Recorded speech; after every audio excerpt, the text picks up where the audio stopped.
नमस्कार दोस्तों, legal fraternity में आप सब लोगों का स्वागत है। तो आज मैं आप लोगों को एक नया जो करंट मुद्दा है, काफ़ी समय से चला आ रहा है, अभी हमने उसके बारे में देखा है कि बहुत सारी बातें मार्केट में चल रही हैं। या कि अभी तक हम लोग पढ़ते थे कि ये एक प्रकार का अरेस्ट पढ़ते थे, अब ये पहला टेक्नोलॉजी के समय में या टेक्नोलॉजी की जनरेशन में पहला इस तरीके का अरेस्ट हम लोगों को देखने को मिल रहा है। तो आज हम लोग पढ़ेंगे डिजिटल अरेस्ट के बारे में।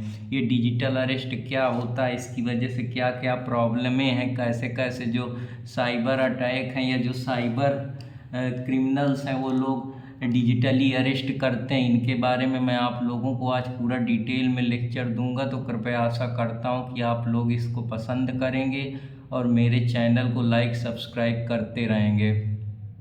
तो आज हम लोग डिजिटल अरेस्ट की तरफ चलते हैं। डिजिटल अरेस्ट का मतलब होता है जहां आपको डिजिटली अरेस्ट कर लिया जाता है, ये बता के कि हम, जैसे आप अपने आसपास देखते होंगे कि कोई जानबूझ के आपको फ़ोन में धमकी देता है और आपसे कहता है कि आपको कॉल नहीं काटना है, नहीं तो आपके खिलाफ़ एक्शन लिया जाएगा, आपके खिलाफ़ सूट दायर की जाएगी। कोई बताता है कि हम गवर्नमेंट ऑफिशियल हैं, कोई अपने को सीबीआई का अधिकारी बताता है, कोई नारकोटिक्स का बताता है, कोई इनकम टैक्स का बताता है, कोई रिजर्व बैंक ऑफ इंडिया का बड़ा अधिकारी बताता है, कोई ईडी का बड़ा अधिकारी बताता है। तो ये सब जानबूझ के अपने को, एक्चुअली में वो है नहीं, लेकिन वो ऐसा इंटिमिडेट कर रहे हैं, ऐसा पर्सोनेट कर रहे हैं, अपने को बता रहे हैं कि हम ऑफिसर हैं, ताकि वो आपको डिजिटली अरेस्ट करके आपसे पैसा ऐंठ सके। आपको धमकी देते हैं कि आपके खिलाफ केस लगेगा, आपको डिजिटली कन्फाइन करे रहते हैं। इन सच केसेज में आपसे बहुत ज़्यादा पैसा लूट लेते हैं और आपको लगता है कि ये सही सही अधिकारी, लेकिन वो सही सही अधिकारी नहीं होते हैं। वो एक तरीके के बहुत बड़ा क्रिमिनल गैंग होता है, जो जिसको हम कह सकते हैं कि एक प्रकार का ये बहुत बड़ा सिंडिकेट है जो इस तरीके के काम करता है। तो उसी के बारे में मैं आपको बात करूंगा।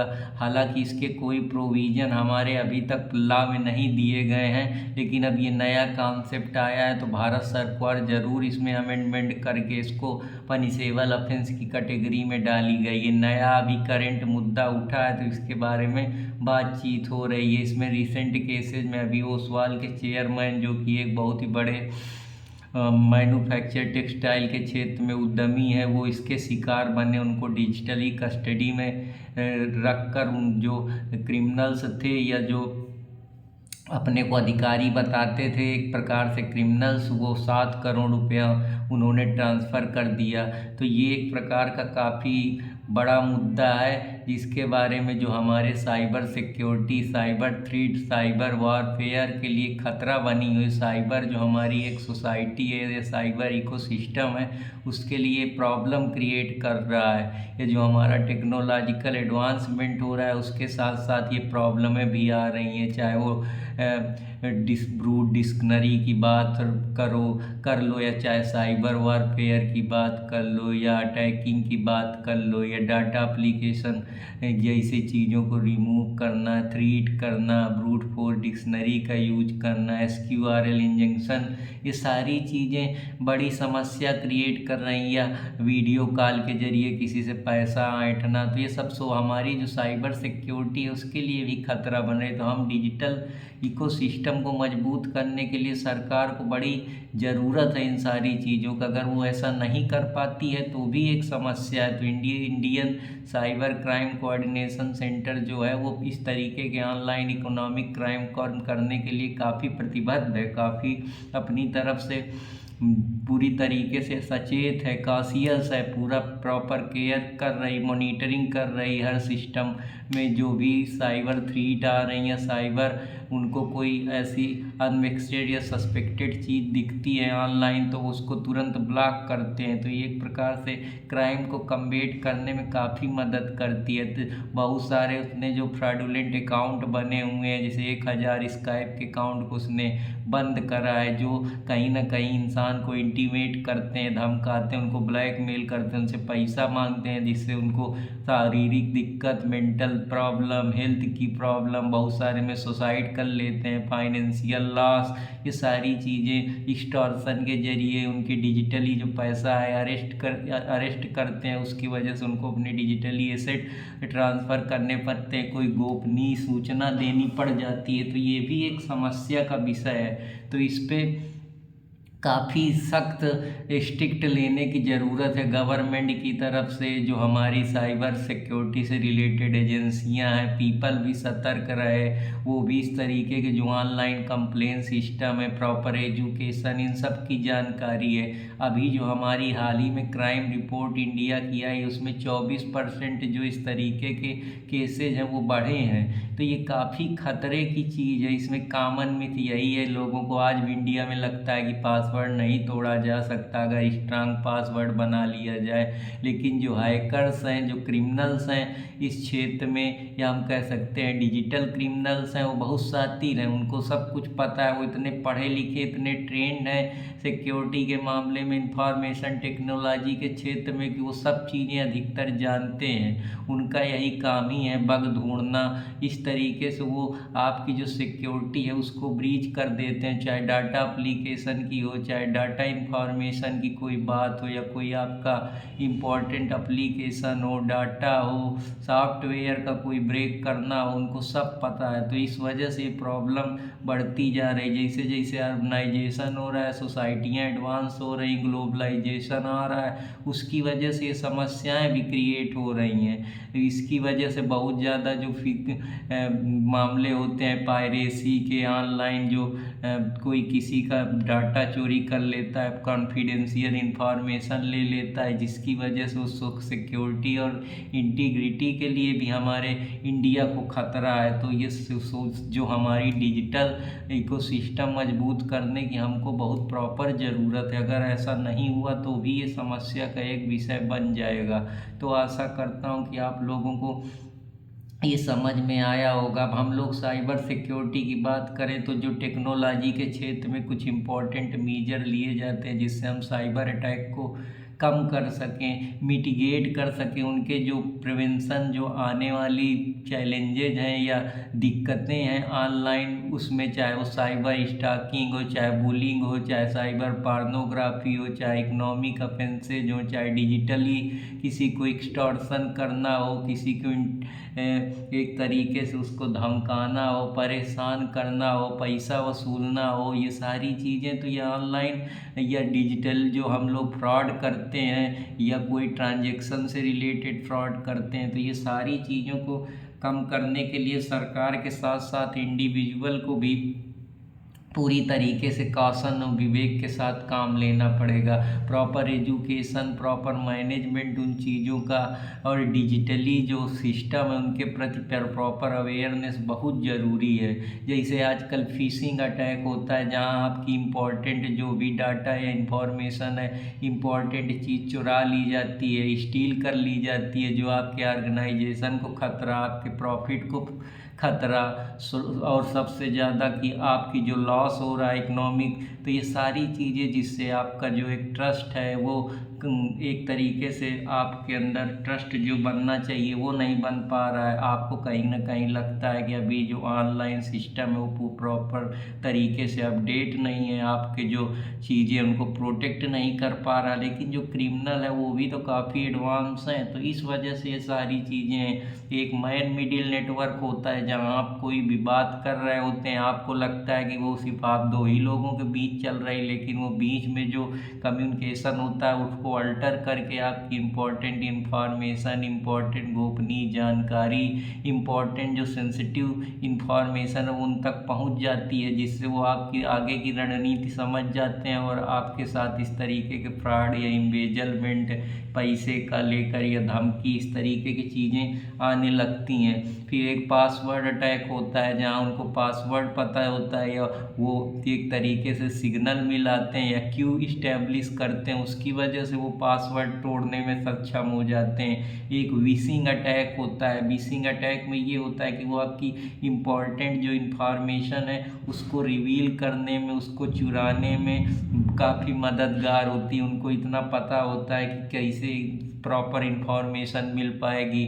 और जब इन्फॉर्मेशन मिल जाती है तो वो आपके बारे में पूरी जानकारी, आसपास के जो भी आपके डाटा में भरा हुआ इन्फॉर्मेशन है उसकी वजह से वो आपको कुछ ऐसी मालवेयर फाइलें करते हैं जिससे आपका इन्फॉर्मेशन, जो इम्पोर्टेंट डाटा है वो ख़राब हो जाए, वह डिस्ट्रॉय हो जाए, वह डिलीट हो जाए, तो वो आपको बहुत ज़्यादा दिक्कत देता है। तो ये भी सारी प्रॉब्लम है। फिर एक ब्रूट फोर्स डिक्शनरी है। ब्रूट फोर्स डिक्शनरी एक हैकिंग का मेथड है। इसमें क्या होता है कि आपकी जो सिक्योरिटी है कंप्यूटर की, वो कोई हैक कर लेता है। उसको ये पता होता है कि वो कोई भी पासवर्ड जैसे मिलाना है तो वो ऐसे तो तोड़ नहीं पाएगा, तो वो ट्रायल एंड एरर लगाता है, कोड बनाता है, कोड अल्फ़ाबेटिक का यूज करता है। कुछ कोड कॉमन होते हैं जो अधिकतर लोगों के पासवर्ड होते हैं, तो उनके जरिए ट्रायल एंड एरर के जरिए तोड़ने में सक्षम हो जाते हैं और आपकी इम्पोर्टेंट एप्लीकेशन, डाटा, इंफॉर्मेशन या आपके सिस्टम को हैक करने में या डिस्ट्रॉय करने में या उसको पूरी तरीके से ख़राब करने के लिए वो इस तरीके के यूज करते हैं। क्रॉस साइट स्क्रिप्टिंग होती है। क्रॉस साइट स्क्रिप्टिंग एक प्रकार का इंजेक्शन होता है जो कोड के जरिए या मैलिशियस स्क्रिप्ट भेज दी जाती है, इंजेक्ट कर दी जाती है, जिससे जो आपकी ट्रस्टेड वेबसाइट है वो ख़राब हो जाए,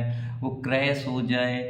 तो उसकी वजह से भी जो यूजर होता है उसको बड़ी प्रॉब्लम होती है। उसको इकोनॉमिक लॉसेस के साथ साथ उसका मेंटली माइंड डिस्टर्ब करते हैं, वो पूरी तरीके से टूट जाता है। कभी कभी तो उसके सॉफ्टवेयर ही क्रैश हो जाते हैं। तो ये भी सारी प्रॉब्लमें हमको कंप्यूटर के सेक्टर में या हम टेक्नोलॉजिकल ईरा में, जिस ईरा में जी रहे हैं उसमें ये प्रॉब्लम क्रिएट कर रही है। कि SQRL इंजेक्शन होता है। SQRL इंजेक्शन एक प्रकार का कोडिंग इंजेक्शन होता है जिसके जरिए ये पता लगाते हैं कि कौन सी टेक्निक है जिसके जरिए वो आपके डाटा एप्लीकेशन पे अटैक करते हैं, या जो आपका डाटा अलग अलग प्रकार का है उसको करते हैं, आपके एप्लीकेशन को एक्सप्लॉइट कर देते हैं, जो सॉफ्टवेयर है उसको दिक्कत करते हैं, डाटा बेस पे अटैक करते हैं जिससे आपकी इम्पोर्टेंट इन्फॉर्मेशन है ख़राब हो जाए, गायब हो जाए, या पूरी तरीके से उसमें चेंज कर देते हैं, अल्टर कर देते हैं, ताकि आपको इम्पोर्टेंट इन्फॉर्मेशन जो आपने जिस जगह पे रखी है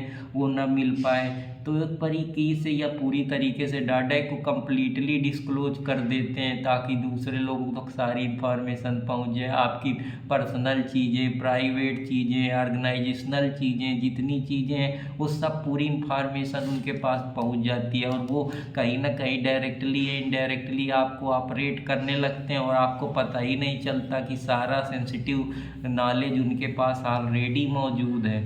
तो ये भी सारी प्रॉब्लमें कहीं ना कहीं देखने को मिल रही। जैसे एक साइबर वारफेयर होता है जिसके जरिए वो लोग डिजिटली अटैक करते हैं, जहाँ पे आपके इतना ख़राब होता है कि आपके कंप्यूटर को पूरी तरीके से ख़राब कर देता है, डैमेज कर देता है, डिस्ट्रक्ट कर देता है। इवन बाजे बार तो बहुत ज़्यादा विस्फोट हो जाता है जिसकी वजह से काफ़ी ज़्यादा हेल्थ जैसे सीरियस प्रॉब्लम क्रिएट हो जाती हैं, या ऐसी उनसे रेडिएशन उत्पन्न होती हैं जिसकी वजह से वो आदमी परेशानी में आ जाता है। तो ये सारी चीज़ें इम्पोर्टेंट है। हालांकि जितना डिजिटली आसान है उससे ज़्यादा उसमें समस्याएं भी हैं। तो इसके बारे में पढ़ाना, गवर्नमेंट को एजुकेशन देना, प्रॉपर बच्चों को डिजिटली चीज़ों के बारे में अवेयर करना, ये भी एक इम्पॉर्टेंट हिस्सा है। अगर हम ये सारी चीज़ें नहीं कर पा रहे हैं तो हम कैसे डिजिटली अपने कंट्री को, एक तरह का हम स्किल इंडिया, डिजिटल इंडिया की बात करते हैं, तो ये डिजिटल इंडिया तभी संभव हो पाएगा जब हम अपनी सिक्योरिटी को बेहतर कर पाएंगे। कुछ इंफ्रास्ट्रक्चर बनाए जाएं,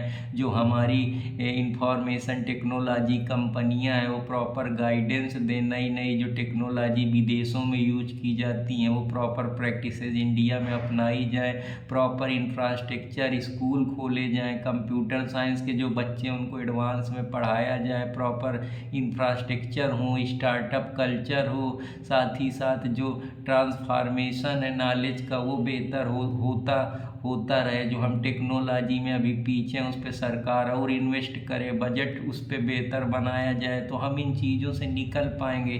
साथ ही साथ एडवांस कैरिकुलम टेक्नोलॉजी से रिलेटेड बच्चों को प्रोत्साहित किया जाए, उनको स्कॉलरशिप दी जाए ताकि वो विदेशों से सीख के आकर जो ब्रेन ड्रेन हो रहा है वो ना हो, इंडिया में रहे। तो ये सारी चीज़ें बहुत ब्रॉड लेवल पे मैं आप लोगों को समझा रहा हूँ। तो आशा करता हूँ कि आप लोगों को ये भी समझ में, अब इसमें बहुत सारे सिंडिकेट चलते हैं, पूरा गैंग है, पूरा ऑर्गेनाइजेशन है, बड़े बड़े जो टेररिज्म है या ग्रुप हैं वो लोग इस तरीके के काम करते हैं ताकि वो किसी कंट्री के जो आइडियोलॉजिकल उनका कॉन्फ्लिक्ट है या उनका कोई टसल गवर्नमेंट से है या कोई वहाँ की पॉपुलेशन से या उनका कुछ प्रॉफिट या इंटरेस्ट के मोटिव से वो इस तरीके के काम करते हैं। और पूरी जानकारी गवर्नमेंट के जो इम्पोर्टेंट वेबसाइट है, सीक्रेट डाटा है, जहाँ सिक्रेसी है कि वो पब्लिक पर्पज के लिए उसको डिस्क्लोज नहीं किया जाएगा, तो उन चीज़ों पे भी वो जाके इस तरीके की ढूंढते हैं ताकि वो क्लू लगा पाएँ और अपने जो क्राइम है उसको अंजाम दे सके। तो ये भी सारी चीज़ इसके लिए तमाम सिंडिकेट क्रॉस बॉर्डर चलते हैं, बहुत सारे लोग इसमें फंडिंग करते हैं। तो इसके लिए प्रॉपर एजेंसियां जांच करें उनको फंड कहाँ से मिल रहा है। ऐसे ऑर्गेनाइजेशन को रोकने के लिए, टेररिस्ट ग्रुप के लिए सरकार लीथल इम्पैक्ट क्रिएट करे, ऐसे लोगों पे कड़ी नज़र रखी जाए, बॉर्डर को पूरी तरीके से सिक्योरिटी को मजबूत किया जाए, not only in the field of security in the physical sense but in the technological border. Technological border का मतलब कि आपके जो टेक्नोलॉजिकल डाटा एप्लीकेशन है उनकी सिक्योरिटी इतनी मजबूत हो कि वहाँ कोई भी जो इंफॉर्मेशन है उसको खोल ना पाए या आपकी सिक्योरिटी को ब्रीच ना कर पाए। जिसे अमेरिका में काफ़ी एडवांस सिक्योरिटी है। क्राइम के लिए CCTN नेटवर्क मॉडल का प्रयोग किया जाए, जिसको क्राइम ट्रैफिकिंग नेटवर्क सिस्टम बोलते हैं। कई सारी गवर्नमेंट हमारे देश में कर रहे हैं, जैसे इस पे तेलंगाना है, काफ़ी अच्छा काम कर रहा है, जिससे हम हर गतिविधियों को जांच कर सकें। CCTV कैमरा हर जगह इंस्टॉल हो, ट्रैफिक में पूरी तरीके से टेक्नोलॉजी का यूज हो, जिससे कि कहीं भी कोई भी क्राइम सीन पे सारी चीज़ें आपके सुपरविजन, कंट्रोल और डायरेक्शन में हो, प्रॉपर अथॉरिटी पूरी तरीके से निगरानी रखें, जिससे हम इन सारी चीज़ों से बच पाएंगे। इसके इम्पैक्ट यही होंगे कि सोसाइटी में डिसबैलेंस होगा, लोग परेशान होंगे, उनको इकोनॉमिक लॉस होगा, डिप्रेशन, एंजाइटी होगी, मेंटल हेल्थ की प्रॉब्लम होगी, इवन सुसाइड कर सकते हैं। उसकी वजह से उनके ऑर्गेनाइजेशनल लॉस हो जाएगा। उसकी वजह से जो हमारे गवर्नमेंट को एक तरीके से हम कह सकते हैं काफ़ी ज़्यादा समस्या क्रिएट हो जाएगी, क्योंकि गवर्नमेंट की भी तो लॉस होगा जब उनकी इम्पोर्टेंट चीज़ें चुराई जाएंगी या उनसे गवर्नमेंट की तरह अधिकारी बन के ही लूटा जाएगा या धमकी दी जाएगी। तो ये सारी चीज़ें उसके लिए जरूरत, इसके लिए हमको प्रॉपर अवेयरनेस, प्रॉपर रिपोर्टिंग, इसके लिए तमाम इंस्टीट्यूशन है जैसे नेशनल साइबर क्राइम है, हेल्पलाइन रिपोर्टिंग पोर्टल है। तो ये सारी चीज़ें तभी संभव हो सकें। कुछ मेजर अटैक जो अभी हमने देखा, जैसे वानाक्राई एक सन 2007 में अमेरिका में हमने देखा, हमने कैम्ब्रिज एनालिटिकल डाटा ब्रीच के बारे में अभी इंटरनेशनल एरिना में हमने देखा कि कितनी बड़ी बड़ी सिक्योरिटी ब्रीचिंग हुई है। अभी इसके पहले हमने फाइनेंशियल डाटा के बारे में देखा, हमने SBI लीक के बारे में देखा, इससे पहले एक पेंगुइन अटैक आया था वो भी हमने देखा। तो ये जितने भी साइबर वेयर अटैक आया, ये जितने अटैक हैं, ये सब कहीं ना कहीं इसके लिए प्रॉपर रेगुलेशन, हमको IT एक्ट जो हमारा बना है, इंफॉर्मेशन टेक्नोलॉजी एक्ट, उसमें बदलाव की ज़रूरत है हमारे लिए। जैसे UN ग्रुप गवर्नमेंट एक्सपर्टीज है इंटरनेशनल लेवल पे, नाटो कोऑपरेटिव साइबर डिफेंस है, इनसे मदद लेना, इनके जो टेक्निकल एक्सपर्ट हैं उनसे हमारी सरकार कोलैबोरेशन एग्रीमेंट करे प्रॉपर, जिससे हमको रिसर्च एंड डेवलपमेंट में मदद मिल सके और हमारे देश में भी उस तरीके के टेक्नोलॉजिकल एडवांस पीपल हो सके जो हमारी सिक्योरिटी को, डिजिटल सिक्योरिटी को मजबूत कर सके। ऐसे जो बड़े बड़े पर्सोनल हैं या ऑफिशियल हैं IT के, वो दूसरे कंट्रियों पे न जाके सरकार उनको यहीं इतना इन्वेस्ट करे उस फील्ड में कि वो लोग यहीं हो, जिससे ब्रेन ड्रेन रुके, हमारी इकोनॉमिक प्रॉफिट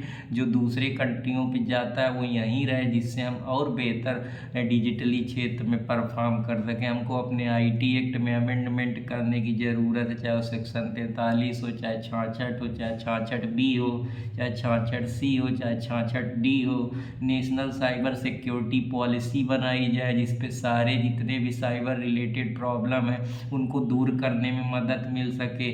साइबर सुरक्षित भारत अभियान चलाया जाए, प्रॉपर एग्जीबिशन लगाई जाए, प्रदर्शनी लगाई जाए, उनके बारे में बताया जाए, अवेयरनेस फैलाई जाए, साइबर सुरक्षा पखवाड़ा, जितने भी गवर्नमेंट के प्रोग्राम हैं, जो एजेंसियां हैं साइबर आईटी सेक्टर से रिलेटेड, या जो हमारे मिनिस्टर हैं वो जाके दूसरे कंट्रियों में इस तरीके की चीज़ें वहाँ जाएं, एक्सपेरिमेंट करें, वहाँ से कुछ सीख के आएँ और उसका इनपुट हमारी कंट्री में लगा, हमारे कंट्री के जितनी भी डिजिटल इकोसिस्टम है या डिजिटल सिक्योरिटी बीच है उसको प्रिवेंट करने में मददगार साबित होगी। कंप्यूटर इमरजेंसी रिस्पांस टीम बनाई जाए, प्रॉपर स्ट्रांग पासवर्ड क्रिएट की जाए, समय समय पे जो साइबर सिक्योरिटी से रिलेटेड पासवर्ड उसको चेक करते रहा जाए, प्रॉपर आईटी एक्सपर्ट हायर करे जाए कोई भी ऑर्गेनाइजेशन में, जिससे वहाँ का डाटा, वहाँ की इम्पोर्टेंट जो प्राइवेट मामले हैं या एप्लीकेशन है या इंफॉर्मेशन है या कोई उसकी इम्पोर्टेंट इंफॉर्मेशन के साथ साथ और भी चीज़ें हैं जो हमारे देश के लिए सोरेंटी और इंटीग्रिटी के लिए बहुत ज़रूरी हैं, तो उन सारी चीज़ों का ध्यान रखना बहुत ज़रूरी है। जैसे टाइप ऑफ साइबर सिक्योरिटी में अगर देखें तो क्रिटिकल इंफ्रास्ट्रक्चर सिक्योरिटी पे ध्यान दिया जाए, नेटवर्क सिक्योरिटी जो कि फायरवॉल डिप्लॉय किया जाए उस पर, एप्लीकेशन सिक्योरिटी को मजबूत किया जाए, अपने कोड को रिव्यू करा जाए, नए नए हमारे जो देश के आईटी प्रोफेशनल उनको अलग अलग प्रकार की कोडिंग, अलग अलग प्रकार के प्रोग्राम, चाहे जावा, चाहे सी प्लस हो, चाहे पाइथन हो, चाहे रूबी हो, इनके बारे में प्रॉपर जानकारी डेवलप की जाए, उनको पढ़ाया जाए अच्छे से, उनका रिसर्च और डेवलपमेंट में सरकार योगदान करे, पैसे दे, उनको इंटर्नशिप कराई जाए जिससे वो प्रॉपर सीख पाएँ, उसके लिए नए नए इंस्टीट्यूशन सेटअप किए जाए। तो ये सारी चीज़ें इस बहुत इम्पोर्टेंट रोल प्ले करती हैं। क्लाउड सिक्योरिटी को मजबूत किया जाए, इंफॉर्मेशन सिक्योरिटी जो डाटा मास्किंग जैसी प्रॉब्लम है इनको भी दूर किया जाए। तो ये बहुत सारी चीज़ें हैं। अब इसकी वजह से अब मेन बात है कि साइबर अटैक होता क्यों है, तो इसमें मोटिवेशन जियोपॉलिटिकल फैक्टर है कि कोई किसी कंट्री की इम्पोर्टेंट इंफॉर्मेशन जानना चाहता है, उसको कमज़ोर करना चाहता है या कुछ इम्पोर्टेंट इंफॉर्मेशन लेना चाहता है, जिसकी वजह से वो उस कंट्री के पूरे स्ट्रेटजिक या पूरी जो भी उसकी मंशा है या जो भी इंटरेस्ट है वो उसको समझ पाए, ताकि वो भविष्य में उसकी सोरेंटी इंटीग्रिटी को कम कर सके। तो ये भी इम्पोर्टेंट, जैसे नेशन स्टेट है, नेशन स्टेट में जो नेशन और स्टेट के बीच में कई तमाम ऐसे एंटी सोशल एलिमेंट बैठे हैं जो देश को कमज़ोर करने में, या हम कह सकते हैं ये ऐसे लोग हैं जो देश विरोधी हैं या जो देश को कमज़ोर करना चाहते हैं या आपस में कम्युनल कॉन्फ्लिक्ट करवाना चाहते हैं, या इनकी आइडियोलॉजी नहीं बनती है। साइबर का जो क्रिमिनल्स हैं वो अपने प्रॉफिट के लिए, ताकि वो काफ़ी ज़्यादा पैसे डिमांड कर सके, आपको इकोनॉमिक लॉस क्रिएट कर सके, जिससे आपकी कंट्री की जो बजट है वो कमज़ोर हो सके, जो आपका बैलेंस ऑफ पावर है वो डाउन हो सके, जिससे आप विदेशों पे कर्ज लेने के निर्भर हों, वो जिससे आपकी कंट्री की इकोनॉमिक जो वैल्यू है वो डाउन हो सके, जिससे जो आपका तो अभी आप खुद स्वयं स्वतंत्र हैं, किसी के आप अधीन हो जाएं, क्योंकि जब आपका कंट्रोल मोनोपोली अपने ऊपर नहीं रह पाएगा तो दूसरी कंट्री आपको गवर्न करने लगेगी। तो एक गुलामी की सब चालबाजियाँ हैं जो सिक्योरिटी के जरिए भी खतरा पैदा कर रही हैं। हैकविस्ट हैं जो आइडियोलॉजी उनकी कि कोई कुछ विचारधारा मानता है वो विचारधारा नहीं बनती, उसकी वजह से कॉन्फ्लिक्ट होते हैं, लोगों में डिसकंटेंट होता है, डिसबैलेंस क्रिएट होता है, उसकी वजह से लोगों का आपस में एक दूसरे को इकोनॉमिक लॉस क्रिएट करने के लिए, पर्सनल उनको हानि क्रिएट करने के लिए, पब्लिक लॉस क्रिएट करने के लिए, देश की सोरेंटी इंटीग्रिटी के लिए खतरा बनते हैं, उसकी जो इम्पोर्टेंट इंफॉर्मेशन ताकि उनको इकोनॉमिक लॉस हो सके, साथ ही साथ वहाँ जो प्रॉब्लम है सोशल डिसबैलेंस क्रिएट हो सके पूरी सोसाइटी में। तो ये भी इम्पोर्टेंट रोल प्ले करते हैं। जैसे टेररिस्ट ग्रुप हैं वो आइडियोलॉजी के लिए वायलेंस क्रिएट करना चाहते हैं, जिससे वहाँ की इकोनॉमिक लॉस से जान मान हाल, लोगों के मेंटल प्रॉब्लम पेश हो, साइकोलॉजिकल प्रॉब्लम, साथ ही साथ पॉलिटिकल इकोनॉमिक सिचुएशन पे वो चेंज करना चाहते हैं, जिसकी वजह से हमारी कंट्री का जो एक स्टेबिलिटी है या सोशल कंट्रोल है वो ना के बराबर रह पाएगा। तो वो भी एक प्रॉब्लम जिससे कहीं ना कहीं जो हमारी सारी इंडिया की मशीनरी है वो पूरी तरीके से चरमरा जाए। एक थ्रिल सीकर होते हैं जो सेटिस्फैक्शन के लिए करते हैं, उनको ये काम करके मज़ा आता है ताकि दूसरे कंट्री को गिराएं, दूसरे कंट्री को कमज़ोर करें। ये भी एक इनसाइडर ट्रेड के अंदर है। कुछ लोग बैठे हैं जो चाहते हैं कि कंट्री न चले, या पॉलिटिकल रीजन की वजह से कि हम इस सरकार में ये करें तो ये सरकार गिरे तो हम अपनी सरकार बनाएं, इनकी कमियां गिनाएं कि ये कुछ कर नहीं पाए।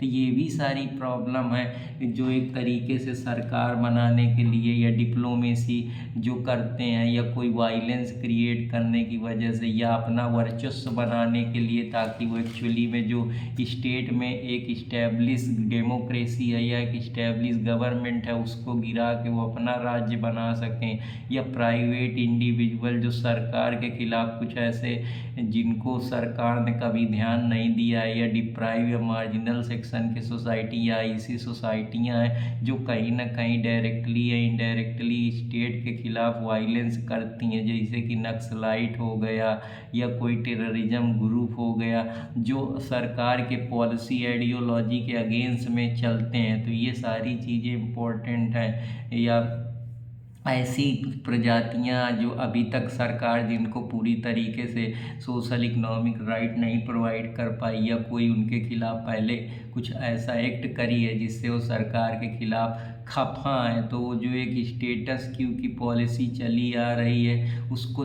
तोड़ने का एक प्रयास है इन लोगों के द्वारा। जो हम लोग अगर सिक्योरिटी में घुसे तो जब इसको स्टेट नॉन स्टेट जो हम एक्टर की बात करते हैं तो वो सारी चीज़ें इसके लिए इम्पोर्टेंट रोल प्ले करती हैं। या जो हम लेफ्ट विंग एक्सट्रीमिस्ट की बात करते हैं, लिबरलिस्ट की बात करते हैं, वो भी कि जो वामपंथी विचारधारा वाले लोग हैं जो सरकार को सपोर्ट नहीं करते हैं, या जो लेफ्ट वाले हैं जो सरकार के साथ चलते हैं उसमें टसल होता रहता है, तो वो भी एक इस तरीके के एक्ट करते हैं। क्योंकि सारे एक्ट तो इंसानों के द्वारा ही करे जाते हैं, जो भी होता है वो आइडियोलॉजी के जरिए होता है, तो ये प्रॉब्लम क्रिएट करता है। तो इसके लिए क्या स्टेप लिए जाए, तो इसके लिए नेटवर्क सिक्योरिटी को मजबूत करा जाए, मालवेयर प्रैक्टिस प्रोटेक्शन को ध्यान में रखा जाए, प्रॉपर मैनेजमेंट करने के लिए आईटी एक्सपर्ट हायर करे जाएं, एजुकेशनल अवेयरनेस बताई जाए, साथ ही साथ सिक्योर कॉन्फ़िगरेशन जैसे पासवर्ड लगाए जाए, मैनेजिंग यूजर प्रिविलेज जो यूजर कर रहा है वो अपने पूरी तरीके से डाटा को प्रोटेक्ट करने के लिए स्ट्रांग पासवर्ड क्रिएट करे,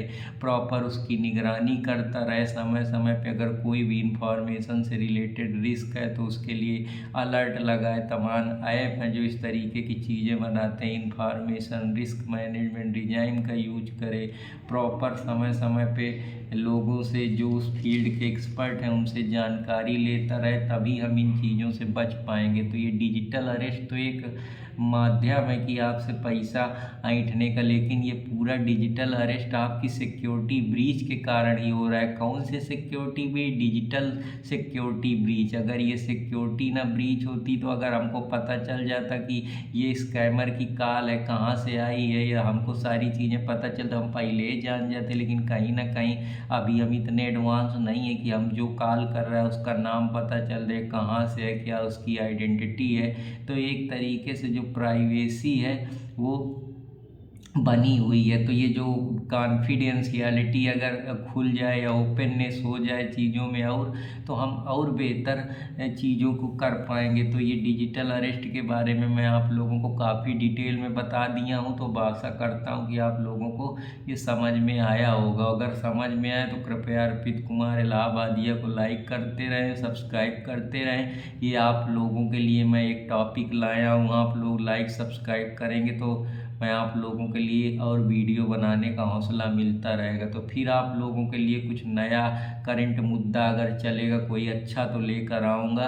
और ये सारी चीज़ें PCSJ के लिए काफ़ी इम्पोर्टेंट है, क्योंकि आजकल जो ट्रेंड बदला है वो इस तरीके के सवाल पूछ रहे हैं करंट से, ताकि बच्चा कितना अवेयर है अपने आसपास की चीज़ों को लेकर। तो आशा करता हूँ कि आप लोगों को काफ़ी डिटेल में बताया हूँ। जब कभी इंफॉर्मेशन टेक्नोलॉजी अगर भविष्य में पढ़ाऊँगा तो पूरा चिथड़ा खोलेंगे कि ये डिजिटल जो पूरा टेक्नोलॉजी का ईरा है। जो भी हम पढ़ते हैं, कोई भी एथिकल ब्रीचिंग के बात हो या कोई भी स्पाई वायर हो, ब्रूट फोर्स डिक्शनरी हो या जो भी फिशिंग हो या इस जो भी हम लोग और भी बहुत सारी चीज़ें पढ़ते हैं, स्पीफिंग हो गया, स्मर्फिंग हो गया, और भी इंस्क्रिप्शन जो होते हैं या कोड, चीटेड कोड होते हैं, उन सारी चीज़ों में मैं पूरा जितना भी सिक्योरिटी का ब्रीच का मामला है, मैं कभी जब पढ़ाऊँगा आप लोगों को, तो अभी हम लोग यूपीएससी पीसीएस के लिए पढ़ेंगे चीज़ें, तो फिर मैं आपको सारी चीज़ें बताऊंगा। और आशा करता हूं कि आप लोगों को ये समझ में आया होगा। अगर समझ में आया तो कृपया लाइक सब्सक्राइब करते रहें अर्पित कुमार इलाहाबादिया को। तो फिर मिलूँगा कोई नए टॉपिक के लिए, तब तक अपने दोस्त अर्पित कुमार इलाहाबादिया को इजाज़त दीजिए। फिर मिलूँगा, तब तक के लिए जय हिंद जय भारत दोस्तों।